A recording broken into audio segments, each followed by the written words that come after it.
It's half wrestling show, half morning show, pretty much all BS. And of course, you got yours truly, Boom Boom here, sexiest man on all Arvnet Wrestling Radio, coming to you live from the RVA, Richmond, Virginia. Well, sorry about being late here.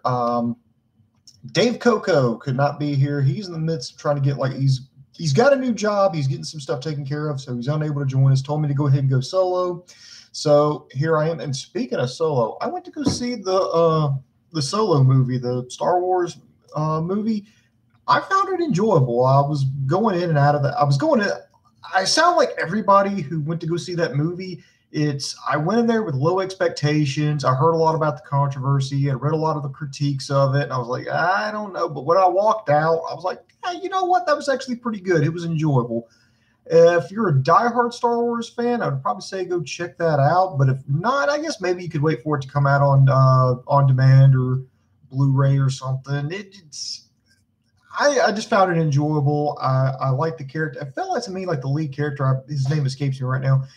To me, it felt like he was doing like a Jack Nicholson impression like the entire time he was doing that movie. Woody Harrelson's character, I really think he did a good job. Ending was actually pretty good. Made sense, and I don't know. Maybe they'll do some. I don't know if they do a sequel or the prequel, but we're checking out. Okay. Anyway, let's get into some wrestling news here. And if you want to, just throw your questions in, or if you're catching this not when I'm live, just down here in the comment section. I'll answer anything. I really don't care. All right. Big story with WWE. The E has signed 3 major indie stars. 3, baby. Reportedly, now this just broke probably just a few minutes ago, but WWE's reportedly signed Deonna Purrazzo to a developmental contract, which means she'll be reporting to Florida in the next few weeks. I can't say exactly when. Deonna Purrazzo, top independent women's star. She's actually wrestled on NXT as an enhancement talent. She's one of those people. I enjoy wrestling. She was part of the Women of Honor series over the Ring of Honor, which something that made that.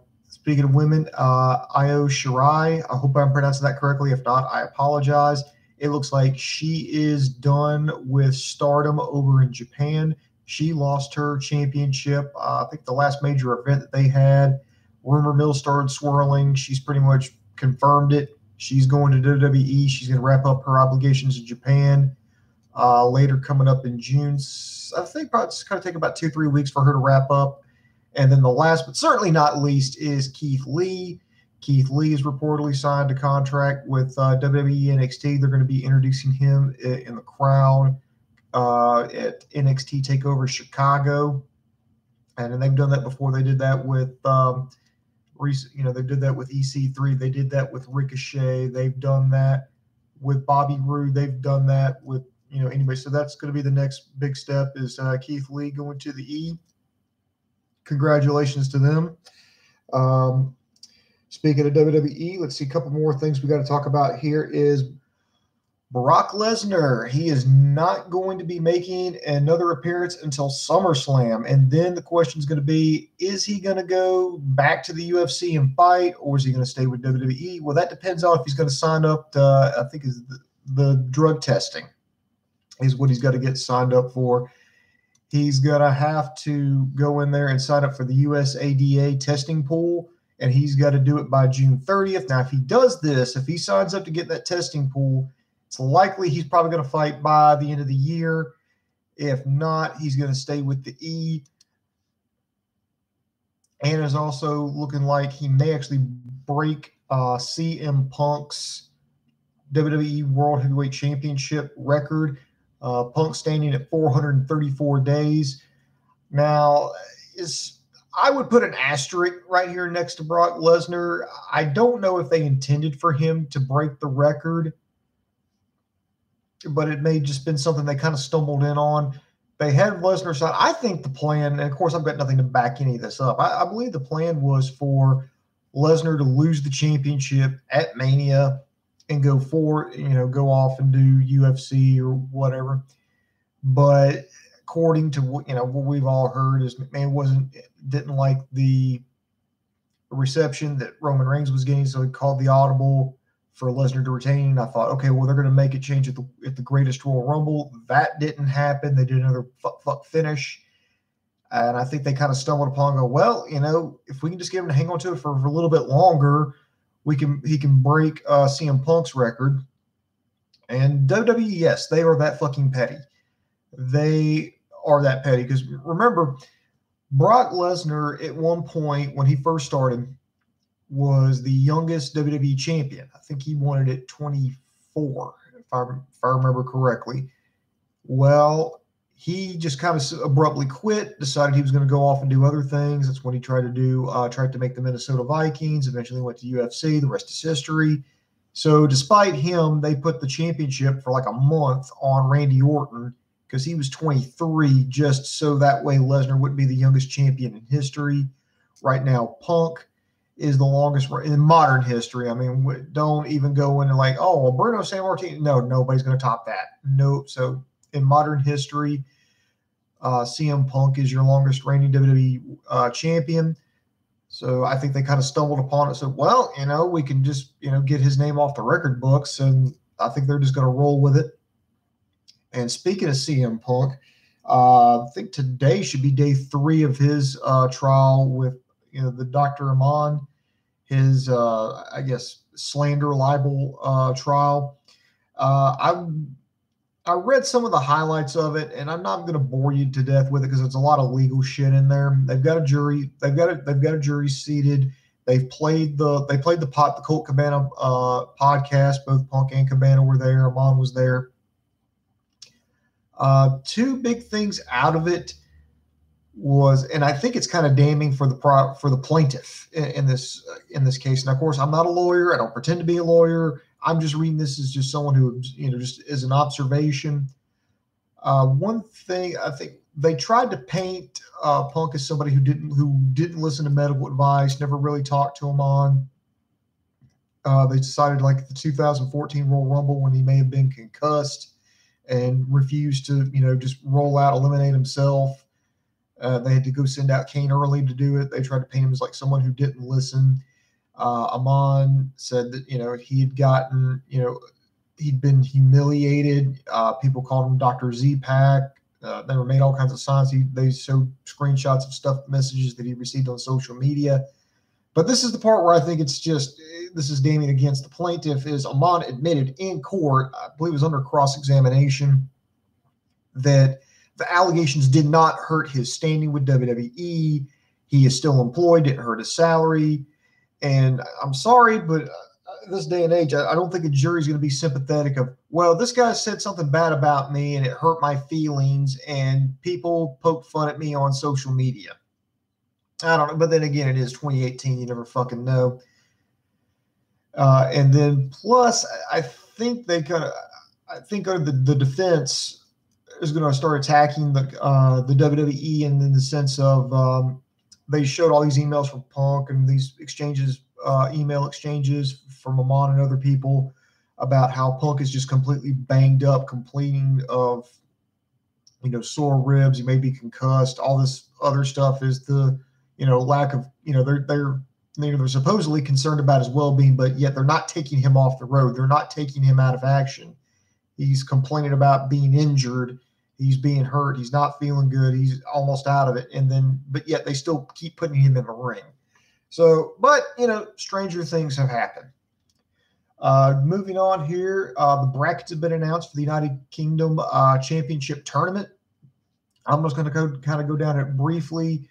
You've got, it's 8 and 8 in one block, 8 in another. So in no particular order, we have Zach Gibson versus Amir Jordan, Drew Gulak versus Jack Gallagher, Flash Morgan Webster versus James Drake, Tyson T-Bone versus Jordan Devlin. That's over in the first block. Second block, we have Tucker versus Joe Coffey, Dave Mastis versus Kenny Williams, El Ligero versus Travis Banks, Ashton Smith versus Joseph Connors.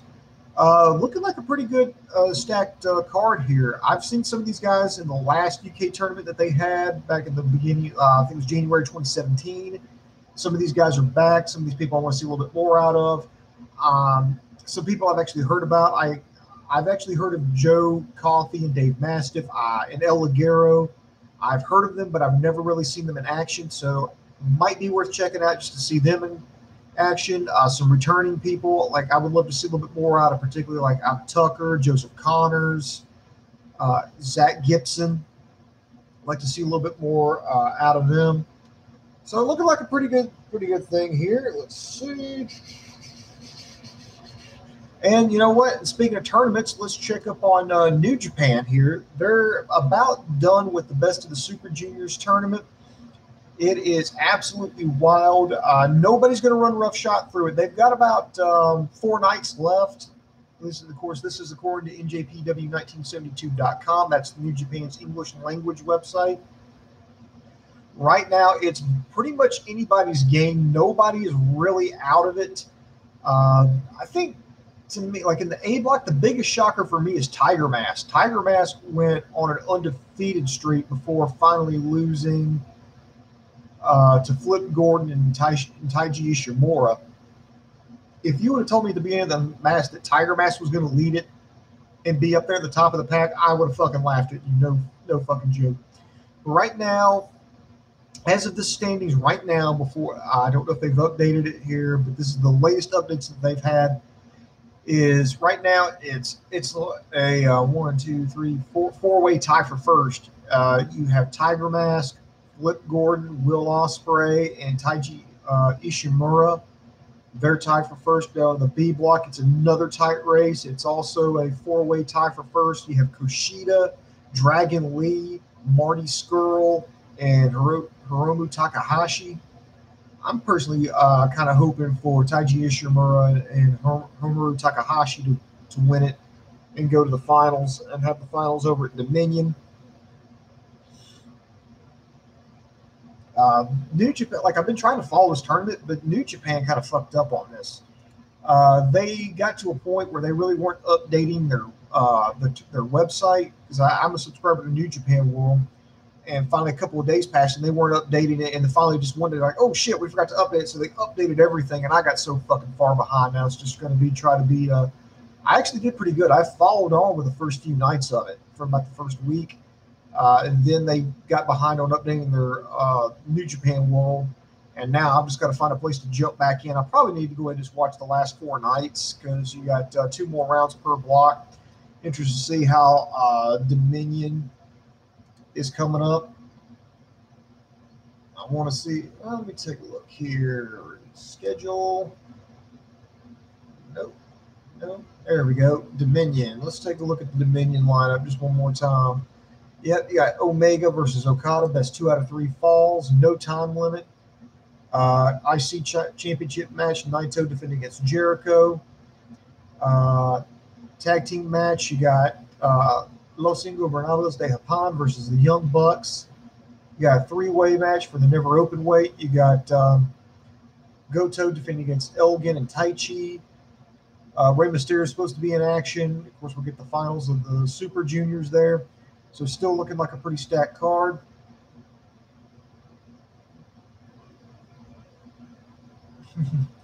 All right, and looking like, let's see what else. And if you want me to talk, well, you know what? I guess we'll have to address the elephant in the room is WWE's billion-dollar deal. Somebody just asked me about this, and so I'll just kind of brief. First of all, I'll say congratulations to WWE. On that, I mean, they've got a deal. They're going to be moving to Fox in 2019. It's a deal worth over $1 billion.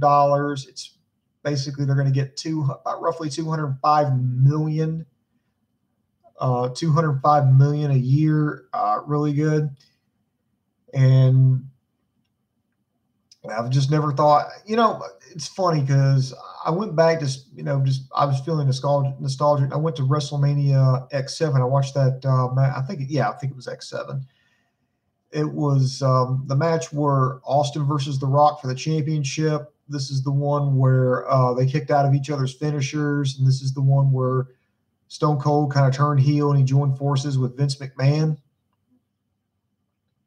And I remember watching that. That was a packed crowd, but it wasn't that big. And I remember, back when we thought it was just fucking awesome. I just, can you imagine just how far they've come? Now they've become straight up a global, a monopoly, in my opinion. But congratulations to them either way. So that's all I really want to say about it. I mean, the only reason I'm bringing it up is because somebody asked me about it, so I'm just kind of addressing it. So congratulations to them. Let's see here. Let's see. I don't think there's really any other questions or anything going on. But I tell you what, if you got any questions for me or Dave, just put it down here in the comment section. We'll just try to knock it out the best we can. Also, be sure to like, subscribe to this channel, hit the notification bell. No, we don't want your money. We just, want people to just be updated what's going on. Dave is getting everything sorted out right now. For those of you who may not know, Coco is a teacher by trade. I know, shocking. I can't believe they trust him with children. He's going to be getting his new class tomorrow, and he's getting everything sorted out. So this is why he's not doing this. Well, we didn't do it last week because of school stuff and paperwork and all that, so I held off. But he said, no, we got to get the stream updated. So here I am. And we're just going to, and we'll just hopefully get back into a new routine as soon as real life gets out of the way of the internet. So that's going to do it for me. So the boom just went bang, and I am out. Bang.